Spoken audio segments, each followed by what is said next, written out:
सबसे पहले बात करेंगे वज़ीर-ए-आज़म शहबाज शरीफ और उर्दन के बादशाह शाह अब्दुल्ला दोम के दरमियान मुलाकात हुई है। डिप्टी प्राइम मिनिस्टर इसहाक डार, फील्ड मार्शल सैयद आसिम मुनीर, वफाकी वज़ीर इत्तलात व नशरियात अता तारर, वफाकी वज़ीर बराए मौसमियाती तब्दीली मुसद्दिक मलिक और आला सरकारी अफसरान भी मुलाकात में मौजूद थे। मुलाकात में इलाकाई सलामती और अमन के इक़दाम पर भी तफसीली तबादला ख्याल किया गया। दोनों रहनुमाओं ने दो तरफा ताल्लुकात को मजीद गहरा करने के साथ साथ इक़्तिसादी, तिजारत, सरमायाकारी, सेहत, साइंस और टेक्नोलॉजी और तालीम के साथ साथ दिफाई शोबों में ताउन बढ़ाने के मौके तलाश करने की जरूरत पर जोर दिया। दोनों रहनुमाओं ने पाकिस्तान और उर्दन के दरमियान स्ट्रैटेजिक और इक़्तिसादी ताल्लुकात को बढ़ाने, इलाकाई और बैनुल अक़वामी फोरम्स पर बाहमी फ़ायदेमंद ताउन को वुसअत देने के अज़्म का इआदा किया। वज़ीर आज़म ने उर्दन के शाह अब्दुल्ला दोम को पाकिस्तान के पड़ोस बिलखुसूस अफगानिस्तान और भारत में होने वाली हालिया पेशरफ से आगाह किया।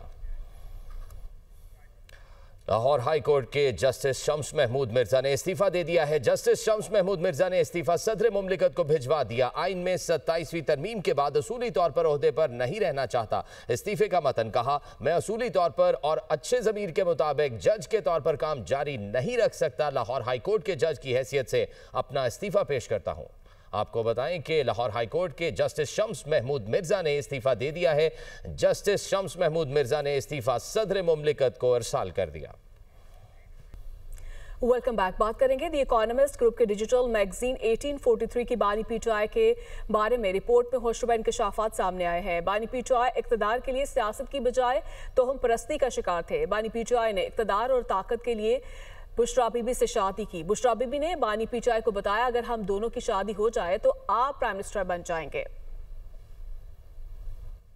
द इकोनॉमिस्ट ग्रुप के डिजिटल मैगजीन 1843 की बानी पीटीआई के बारे में रिपोर्ट में होशरुबा इंकशाफात। बानी पीटीआई की अपनी पीरनी से शादी ने पूरे मुल्क को झंझोड़ कर रख दिया। बानी इक़्तिदार के लिए सियासत के बजाय तोहम परस्ती का शिकार थे। बुशरा बीबी ने बानी पीटीआई को बताया, अगर हम दोनों की शादी हो जाए तो आप वजीर आज़म बन जाएंगे। बुशरा बीबी ने बानी की ज़ाती ज़िंदगी और सियासत पर अमलियात का असर रखा। बानी पीटीआई ने दुनियावी कामयाबी के लिए बुशरा बीबी की हर बात मानी। डिजिटल मैगजीन की रिपोर्ट में बताया गया कि बुशरा बीबी अमलियात पर कितना यकीन रखती थीं। घरेलू मुलाजमीन ने भांडा फोड़ दिया। बुशरा बीबी गोश्त, काले जानवर का सर और कलेजी मंगवाती थीं। रिपोर्ट में यह भी बताया गया कि बानी के दौरे हुकूमत में मेरिट महज नारों तक महदूद था। रियासती उमूर में बुशरा बीबी का कहा ही हरफे आखिर तस्वुर किया जाता था। रिपोर्ट के मुताबिक बुशरा बीबी बानी पर मुकम्मल गलबा रखती थीं। वो हर फैसला करने से पहले बुशरा बीबी से मुशावरत करते थे। बुशरा बीबी तकरीरों, फैसलों और सफर के औकात कार भी अमलियात के जरिए तय करती थीं। ये भी बताया गया कि बुशरा बीबी की इजाजत के बगैर बानी पीटीआई का तैयारा उड़ान नहीं भर सकता था। बुशरा बीबी के कहने पर वफादार साथी और देरीना मुलाजमीन को अचानक फारिग कर दिया गया। रिपोर्ट में बताया गया कि उस वक्त के army chief general Qamar Javed Bajwa से बानी की 1-on-1 मुलाकात में भी बुशरा बीबी मौजूद होती थीं। बानी पीटीआई और जनरल बाजवा की मुलाकात में ज्यादा वक्त बुशरा बीबी बोलती रहती थीं। रिपोर्ट में कहा गया, सवाल यह है, क्या अब वो पीरनी ये फैसला कर सकेंगी कि कैसे बानी को इक़्तिदार में वापस लाना है या फिर जेल में ही रहना है।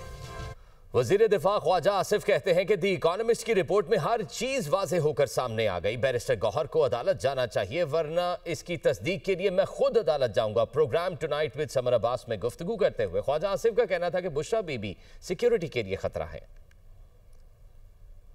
चीज वाज़ेह होके सामने आ गई है कि इमरान खान एक तोहमात का जो है शिकार शख्स था। सुपरस्टिशियस में जो है वो बिलीव करता था, या इस किस्म के जादू टोने टोटके और मंत्र शंत्र में बिलीव करता था।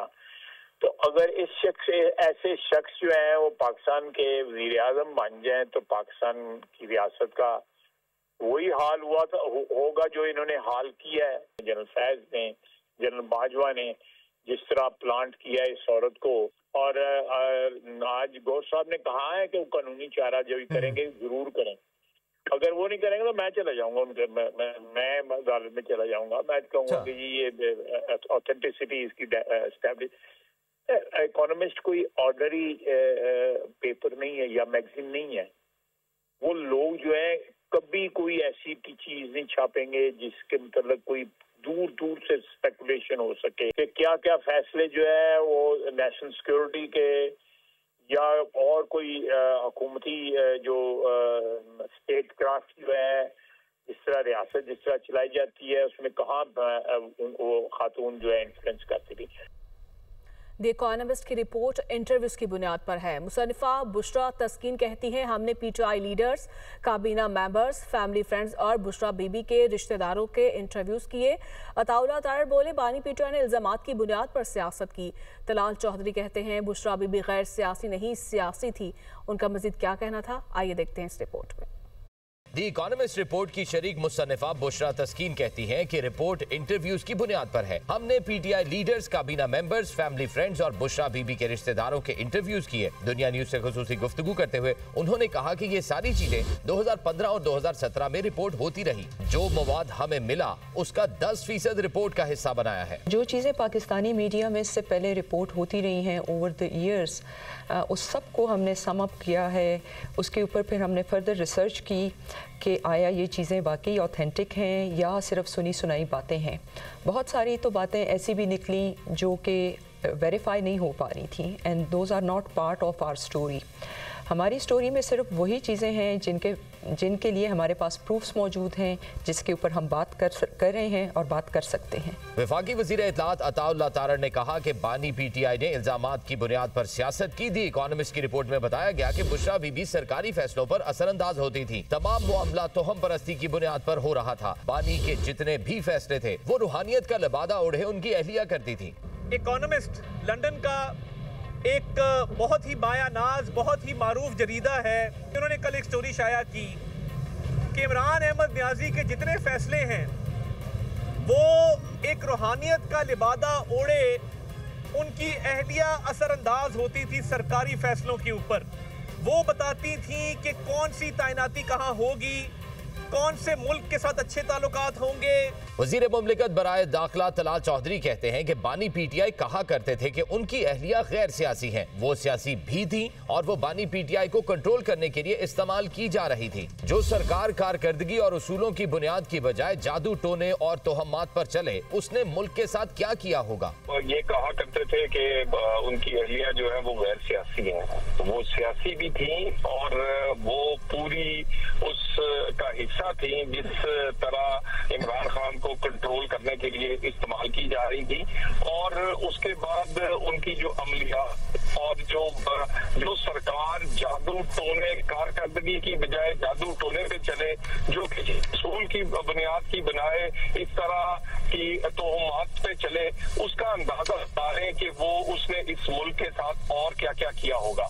वजीर मुमलिकत ओन चौधरी ने कहा कि ये मकाफाते अमल है। जब आप इतने बड़े ओहदों पर हों और फैसले दुरुस्त न करें, मुल्क के साथ ये बहुत बड़ी ज्यादती हुई है। इससे बड़ा मजाक क्या होगा कि नाअहल शख्स को सूबे का वजीर आला बना दिया जाए। ये मकाफाते अमल है। जब आप इतने बड़े ओहदे पे बैठे हो और आप ऐसे शिरक में जाएं और अमलियात के ऊपर अपने फैसले करें, तो अल्लाह ताला ऐसे लोगों को फिर दुनिया में उनके अमाल नशर करते हैं। अल्लाह ताला उनकी नीयतें दुनिया में खोलते हैं। तो मैं समझता हूँ कि मेरे मुल्क में और मेरे मुल्क के साथ भी बहुत बड़ा एक ज्यादती हुई है। साबिक इंटेलिजेंस सरबराह फैज हमीद पर बुशरा बीबी को इस्तेमाल करने का भी इल्जाम। सीनियर सहाफी ओवन बैनट जोन्स कहते हैं, पीर मालूमात आगे बुशरा बीबी तक मुंतकिल करता था। बुशरा बीबी वो मालूमात बानी के सामने अपनी रूहानी बसीरत के तौर पर पेश करती थी। पेश गोइयां दुरुस्त साबित होती तो बानी पीटीआई का अपनी बीवी की बसीरत पर यकीन मजीद पक्का हो जाता। पीटीआई के सीनियर रहनुमा मोनस इलाही को बड़ा रिलीफ मिल गया। इंटरपोल ने 2 साल से जारी तहकीकात बंद कर दी। पाकिस्तान ने मोनस इलाही के खिलाफ मुजरिमाना इल्जामात के तहत हवालगी की दरख्वास्त कर रखी थी और पाकिस्तानी हुकाम ने कहा था कि मोनस इलाही कत्ल, फ्रॉड और इख्तियारात के गलत इस्तेमाल पर मतलूब हैं। मुबैना गलत कामों के शवाहिद ना मिल सके। बार्सिलोना में मुकीम मोनस इलाही अब इंटरनेशनल अलर्ट पर नहीं है।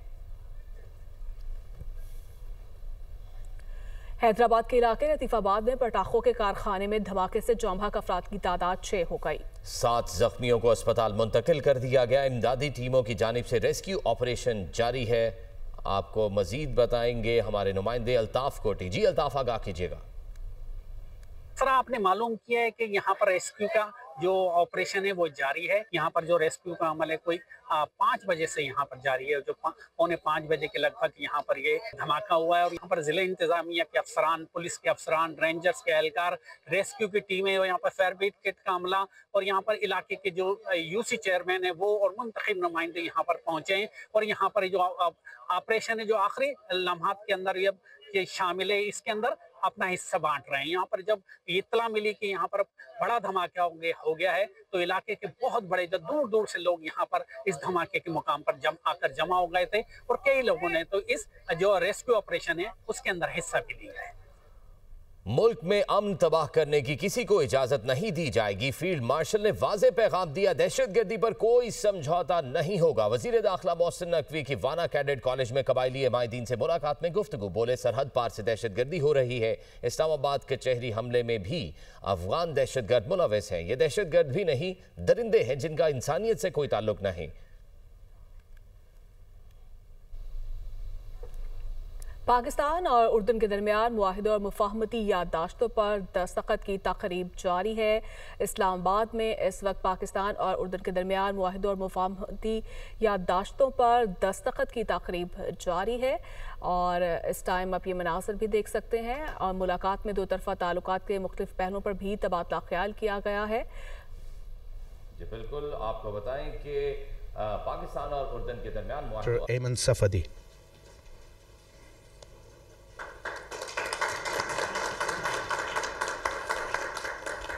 The second MOU that we are going to sign is MOU for establishment of chair in Urdu and Pakistan Studies at the University of Jordan.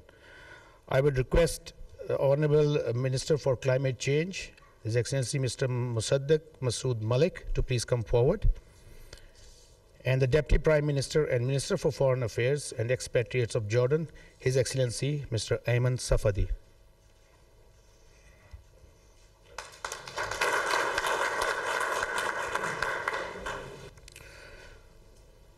Now we will exchange the agreement between Pakistan Television Corporation and Jordan Radio and Television Corporation.